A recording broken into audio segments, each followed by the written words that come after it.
Japan दुनिया की सबसे स्लिम कंट्री है, जहाँ का ओबेसिटी रेट सिर्फ 4% है। बिना जिम, बिना डाइट, बिना कैलोरी काउंट करे ये लोग इतने दुबला पतले कैसे रह लेते हैं। वहीं इंडिया में हर 4 में से एक इंसान मोटापे से परेशान है। आप जिम जाते हो, डाइट फॉलो करते हो, प्रोटीन कार्ब्स नाप के खाते हो, कैलोरीज भी काउंट करते हो, पर कुछ टाइम के बाद वेट फिर वापस आ जाता है। इसमें आपकी गलती नहीं है। लगभग 95% डाइट्स लॉन्ग टर्म में फेल हो ही जाती है। इसलिए नहीं क्योंकि आप लेजी हो या डिसिप्लिन नहीं रह पाते, बल्कि इसलिए क्योंकि बॉडी आपके खिलाफ काम करने लगती है। जैसे आप वेट लूज करते हो, मेटाबॉलिज्म स्लो हो जाता है और भूख बढ़ाने वाले हार्मोन जैसे कि ग्रेलिन और लेप्टिन एक्टिवेट हो जाते हैं। आपकी बॉडी को एस्थेटिक शेप से कोई लेना देना नहीं है, उसे बस सर्वाइव करना है। लेकिन जापानी लोगों की बॉडी लगता है अलग मटेरियल से बनी है। वहाँ के लोग रोज राइस, नूडल्स, स्नैक्स सब खाते हैं, फिर भी कभी मोटे नहीं होते। उनके जेनेटिक्स भी हमसे ज्यादा अलग नहीं है। वहाँ के लोग ज्यादा एक्सरसाइज भी नहीं करते। जापान में सिर्फ 3% लोग जिम मेंबरशिप लेते हैं। तो ऐसा क्या पता है जापानियों को जो हम नहीं जानते? जवाब है उनके जीने का तरीका। कुछ छोटी छोटी आदतें जो उनकी हेल्थ पे सबसे बड़ा इम्पैक्ट डालती हैं। इस वीडियो में हम 9 ऐसी साइंस बैक्ड जापानीज टेक्निक्स देखेंगे जिससे आप बिना अपने आप को तकलीफ में डाले नेचुरली एक स्लिम ट्रिम से हेल्दी बॉडी बिल्ड कर पाओगे। शुरू करते हैं सबसे पहली हैबिट से। Number 1, train taste buds early. Japan में लोगों का टेस्ट बचपन से ही अलग तरीके से ट्रेन होता है। हमारे यहाँ जैसे उनको बचपन से ही मैगी, चिप्स और कोल्ड ड्रिंक्स की आदत नहीं लगवाई जाती। जापान के स्कूल लंचेस में ये सब चीजें नहीं होती। हर लंच न्यूट्रिशनिस्ट प्लान करता है, फ्रेश बनाया जाता है और बच्चे क्लास में साथ बैठकर खाते हैं। वेजिटेबल्स, राइस, फिश, सूप ये सब उनके लिए स्पेशल नहीं होता, ये नॉर्मल होता है। इसका रिजल्ट ये होता है कि बच्चे प्रोसेस्ड फूड और ज्यादा शुगर की आदत ही नहीं डालते। इसीलिए जापान में लोग हेल्दी खाना जबरदस्ती नहीं खाते, उन्हें जेन्युइनली अच्छा लगता है क्योंकि उन्हें आदत है। साइंस कहती है टेस्ट भी एक हैबिट होनी चाहिए और जैसे बाकी हैबिट्स हैं इसको भी रीट्रेन किया जा सकता है, चाहे आप किसी भी एज के हो। आपको कल से पूरी डाइट चेंज करने की जरूरत नहीं है। बस एक चीज करो, कोई एक फ्रूट या सब्जी जो आपको पता है कि वो हेल्दी है, बस आपको उसका टेस्ट नहीं पसंद, उसे हर दिन या हर हफ्ते अपनी डाइट में ऐड कर दो। जैसे पहले मुझे पपीता खाना बिल्कुल पसंद नहीं था, पर जब मैं वेट लॉस कर रहा था तो रोज रात को कुछ मीठा खाने के बजाय मैंने पपीता खाना शुरू किया, जिसमें फाइबर होता है और उसे खा के ज्यादा भूख नहीं लगती। स्लोली बिना नोटिस किए आपका टेस्ट शिफ्ट होने लगेगा। अब मुझे भी पपीता का टेस्ट इतना बुरा नहीं लगता, लेकिन टेस्ट बदलने के बाद भी एक प्रॉब्लम रहती है। हेल्दी फूड अगर इजीली अवेलेबल ना हो तो आदत टूट जाती है। इसीलिए आती है habit number 2, healthy convenience. Japan में हर जगह कन्वीनियंस स्टोर्स हैं, लेकिन वहाँ चिप्स और कोल्ड ड्रिंक्स के साथ साथ ready to eat rice balls, fish, soups, salads सब नॉर्मल चीज होती है। वहाँ हेल्दी ऑप्शन को कोई स्पेशल ट्रीट नहीं किया जाता। वो नॉर्मली किसी भी किराने की दुकान पे मिल जाता है, वो सस्ता होता है, वो इजीली मिल जाता है। और यहीं पे एक इंपॉर्टेंट साइकोलॉजिकल रूल काम करता है। हम सोचते हैं कि हम डिसीजन ले रहे हैं, पर रियलिटी में ज्यादातर डिसीजन हमारा एनवायरमेंट हमारे लिए पहले ही ले चुका होता है। जो चीज पास होती है, जो चीज इजीली मिल जाती है, वही चीज हम खाते हैं।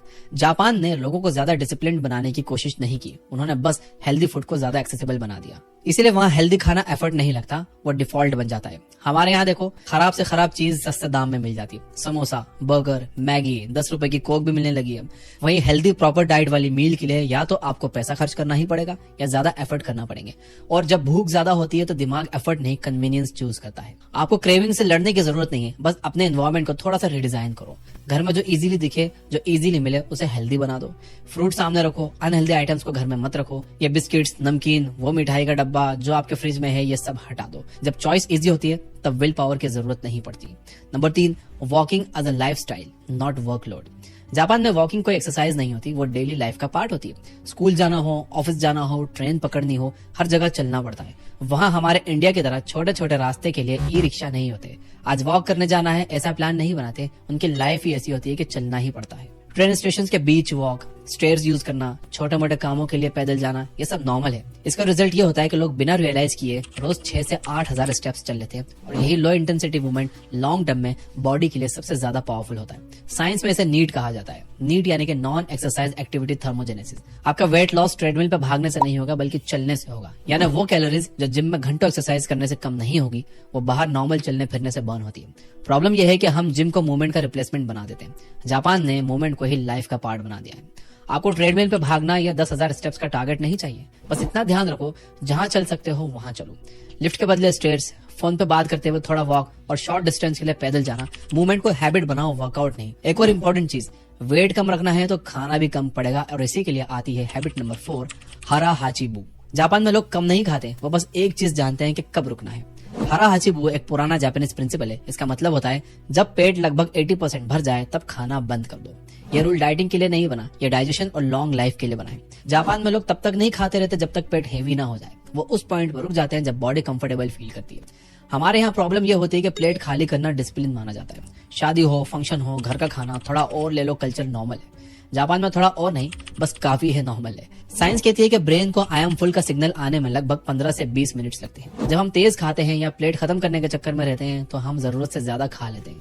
हरा हाचीबू इस एक्स्ट्रा ईटिंग को ऑटोमेटिकली कट कर देता है। आपको कैलोरी काउंट करने की जरूरत नहीं है, बस एक चीज ट्राई करो। जब लगे कि पेट भर गया है उसके बाद 3-4 और बाइट्स मत लो। पेट भरने के लिए मत खाओ, जब लगे कि पेट भरने वाला है तभी रुक जाओ। प्लेट में खाना छोड़ना वेस्ट नहीं होता, ओवर ईटिंग बॉडी के लिए ज्यादा वेस्ट होती है। और अगर खाना वेस्ट ना भी हो और ओवर ईटिंग भी ना हो, उसके लिए फॉलो करो ये 5 नंबर की हैबिट, इचिजू सेंसाई। जापान में लोग कम इसीलिए भी खा पाते हैं क्योंकि उनका प्लेट का स्ट्रक्चर अलग होता है। इचिजू सेंसाई का मतलब होता है एक सूप और 3 छोटी डिशेस, राइस अलग बोल में, सब्जी अलग, फिश या प्रोटीन अलग और सूप साइड में। एक बड़ी प्लेट भर के खाने के बजाय वो छोटी छोटी चीजें मिलाकर खाते हैं। ह्यूमन ब्रेन क्वांटिटी से पहले वैरायटी पे सेटिस्फाई होता है। जब आप एक ही चीज ज्यादा खाते हो तो पेट भरने के बाद भी माइंड सेटिस्फाइड फील नहीं करता, पर जब आपके प्लेट में वैरायटी होती है ब्रेन को लगता है कि काफी मिल गया। इसलिए छोटे पोर्शंस होने के बावजूद ओवर ईटिंग नहीं होती। हमारे यहाँ यूजुअली एक ही प्लेट होती है, राइस, रोटी, सब्जी, दाल सब मिक्स। पोर्शन साइज ऑटोमेटिकली बड़ा हो जाता है और क्योंकि सब एक साथ होता है दिमाग को कब रुकना है ये सिग्नल लेट मिलता है। स्टडी कहती है कि छोटी प्लेट्स और multiple bowls naturally calorie intake को कम कर देते हैं। इसे विजुअल सैटिटी कहते हैं। आपको जापानीज फूड खाने की जरूरत नहीं, बस स्ट्रक्चर कॉपी करो। एक ही बड़ी प्लेट के बजाय 2-3 छोटी कटोरियां यूज करो। राइस, सब्जी और दाल अलग रखो। क्वांटिटी अपने आप कंट्रोल में आ जाएगी। पर खाने का स्ट्रक्चर सही होने के बाद भी एक चीज होती है जो डाइजेशन और वेट दोनों का इफेक्ट करती है, वही है habit number 6, fermented foods. Japan में वेट सिर्फ कैलोरी से कंट्रोल नहीं होता, डाइजेस्ट कैसे होता है ये उससे ज्यादा इंपॉर्टेंट है। इसीलिए जापानीज डाइट में फर्मेंटेड फूड्स नेचुरली इंक्लूडेड होते हैं। वहाँ किमची बहुत फेमस है। मिसो, नेटो, सब्जियों का अचार, फर्मेंटेड सोय, ये सब उनकी डाइट का पार्ट है। हमारे पेट में ट्रिलियन से ज्यादा बैक्टीरिया रहते हैं। यही बैक्टीरिया डिसाइड करते हैं कि खाना कैसे डाइजेस्ट होगा, कितनी एनर्जी एब्जॉर्ब होगी और कितनी फैट स्टोर होगी। जब गट हेल्दी होता है डाइजेशन स्मूथ होता है, ब्लोटिंग कम होती है और क्रेविंग्स कंट्रोल में रहती है। और जब गट खराब होता है तो बॉडी ज्यादा एनर्जी स्टोर करने लगती है और वही स्टोर्ड एनर्जी बन जाती है फैट। स्टडीज दिखाती हैं कि फर्मेंटेड फूड्स गट बैक्टीरिया को इंप्रूव करते हैं, जो मेटाबॉलिज्म और इन्फ्लेमेशन दोनों को रेगुलेट करते हैं। अच्छी बात यह है कि इंडिया इसमें जापान से पीछे नहीं है। दही, छाछ, इडली, डोसा, कांजी, अचार ये सब फर्मेंटेड ही होते हैं। बस प्रॉब्लम यह है कि हम इन्हें कभी कभी खाते हैं, रूटीन का हिस्सा नहीं बनाते। आपको कोई एक्सोटिक जापानीज फूड ढूंढने की जरूरत नहीं है, बस एक फर्मेंटेड आइटम रोज की डाइट में ऐड करो, जैसे कि दाल, छाछ या फिर घर का अचार। थोड़ी सी क्वांटिटी भी काफी होती है। गट को सपोर्ट मिलता है और वेट कंट्रोल नेचुरली बेटर हो जाता है। पर डाइजेशन सही होने के बाद भी एक चीज वेट गेन क्वाइटली बढ़ा देती है बिना हमारे रियलाइज हुए, और वो है शुगर। और यही है 7th हैबिट, शुगर अवेयरनेस।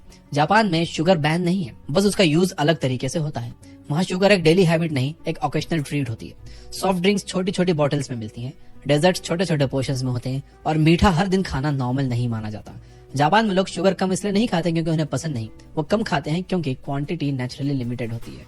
छोटा ग्लास, छोटा डेजर्ट और कभी कभी। हमारे यहाँ प्रॉब्लम शुगर से ज्यादा शुगर की नॉर्मलाइजेशन से है।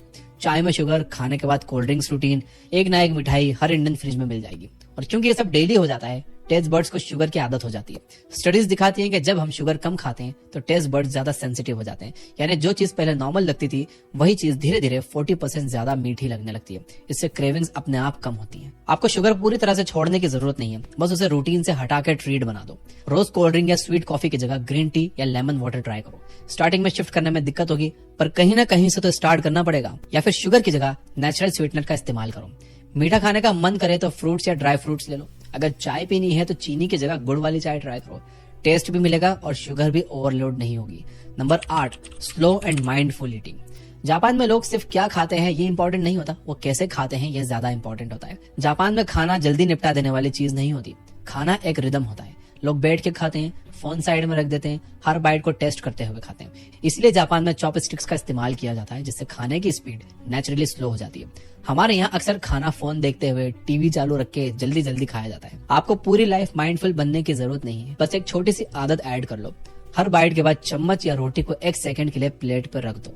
फोन को खाने के वक्त टेबल से दूर रखो, बस इतना ही काफी है। स्पीड ऑटोमेटिकली स्लो हो जाती है। पर आपको पता है कि सबसे इंपॉर्टेंट चीज जो आपका वेट कभी कम नहीं होने देती, वो है habit number 9, stress. Low stress relationship with food. Japan में वेट सिर्फ खाने से कंट्रोल नहीं होता, स्ट्रेस से भी कंट्रोल होता है। हम अक्सर भूख में नहीं, स्ट्रेस में खाते हैं। थकान हो, टेंशन हो, मूड खराब हो तो खाना कंफर्ट बन जाता है। स्ट्रेस के टाइम बॉडी कोर्टिसोल नाम का हार्मोन रिलीज करती है और कोर्टिसोल बॉडी को सिग्नल देता है कि फैट स्टोर करो, स्पेशली पेट के आसपास। इसलिए ज्यादा स्ट्रेस में रहने वाले लोग कम खाना खाने के बाद भी ज्यादा वेट गेन कर लेते हैं। जापान में फूड को इमोशन से ज्यादा रूटीन माना जाता है। खाने का मतलब रिलीफ नहीं, नरिशमेंट होता है। इसलिए लोग बोर्ड होके भी या स्ट्रेस्ड होके भी ऑटोमेटिकली खाना नहीं उठाते। हमारे यहाँ खाना अक्सर रिवॉर्ड भी होता है और कोपिंग मैकेनिज्म भी, और जब यह हैबिट बन जाती है तो वेट साइलेंटली बढ़ने लगता है।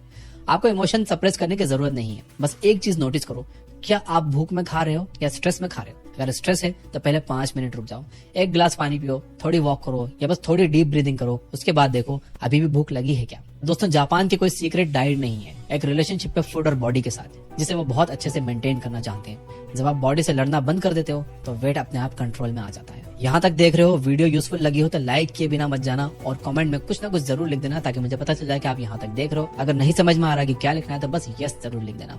और ये